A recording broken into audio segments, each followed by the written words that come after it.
Welcome back to the Financial Logistician. Finally, the video you've all been waiting for. Are taxes optional? I believe they are. Let's get into it. First, what does the Supreme Court say about lowering or not paying taxes? Well, for that we go to Justice George Sutherland and his findings in Gregory v. Helvering. I'll spell that afterwards. The legal right of a taxpayer to decrease the amount of what otherwise would be his taxes or altogether avoid them by means which the law permits cannot be doubted. Again, that's Justice George Sutherland in Gregory v. Helvering, Helvering. So that begs the question, who is the taxpayer? Well, for that, I brought along props. My handy-dandy, trusty Black's Law Dictionary. Not very thin. My other volume, I think volume 5, I think this is 5th edition. My 4th edition is about a half-inch thicker. Let's see. So the definition of taxpayer, according to Black's Law Dictionary, which is the dictionary that the courts use, that the states rely upon.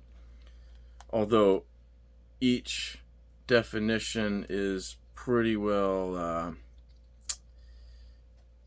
what's the word I'm looking for? Unique to each time that word is used, per sentence, per use. Keep that in mind. So who's a taxpayer? One who pays taxes. Imagine that. Person whose income is subject to taxation. Person is the key word there. The way that we use person in our common everyday life is not the same way that person is used in a legal setting as a legal defined person. What we use in our daily lives out in the real world cannot be brought into the courtroom or talking to the state, anything like that. The two do not translate. You're talking private and you're talking public. They do not translate. So, what is a legally defined person? For that, we do go to the IRS and we look up in definition of tax code, or of a person in tax code. 26 U.S. Code is the tax code. Subsection 7701 A1. Those are the sentences.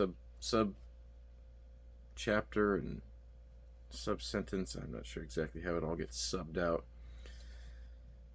When used in this title, where not otherwise distinctly expressed or manifestly incompatible with the intent thereof, my chicken scratch, the term person shall be construed to mean and include an individual, a trust, estate, partnership, association, company, or corporation. Now, none of those are human. When I first read individual, it made me think, what is an individual? So for that, I had to go and look up the definition of individual. Well, it's simply a singular person, not plural. Imagine that. So it's still a person.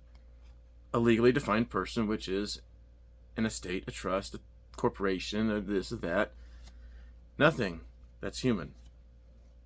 Nothing that has human rights. Everything that is statutory and comes from the state's authority. That was my cat. Making a mess that I now have to clean up. Everything that comes from the state's authority or permission. That's what's described under the definition of a person. Thank you, daughter, for going and helping me. Yeah, she got crazy. She got crazy trying to jump up where she's not supposed to be. She knows it, but whatever. All right, so this brings up the question, are taxes law or are they code? Well, we look up in Title 26 U.S. Code, we find tax code. Within the tax code of Title 26 of the U.S. Code, we find subsection 7806B. I'll read that here.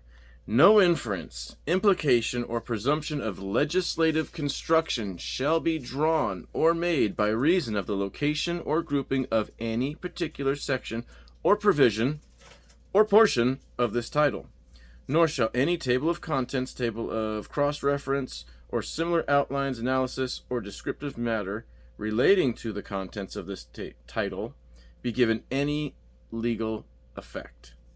The preceding sentence also applies to the side notes, ancillary tables, and ancillary tables contained in the various prints of this act before its enactment to law. Now that one threw me for a loop. Before its enactment to law. I thought we were just looking at tax code. We are looking at tax code. It's actually considered statutory law. This is where we get back to statutory law versus common law. Common law is the golden rule. Statutory law is state law. Prop number 2 done. A little more about case law. So now that we know tax code is code, we can move on to who has to obey codes. Real quick interjection of a case law that I happen to love. Every man is independent of all laws except those prescribed by nature. He is not bound by any institutions formed by his fellow man without his consent. Cruden versus Neal. Onward. This is Self v. Ray. Oh, you know what? I'll spell Cruden versus Neal for you in case you want to look it up. Cruden versus Neal. Neale. Moving on.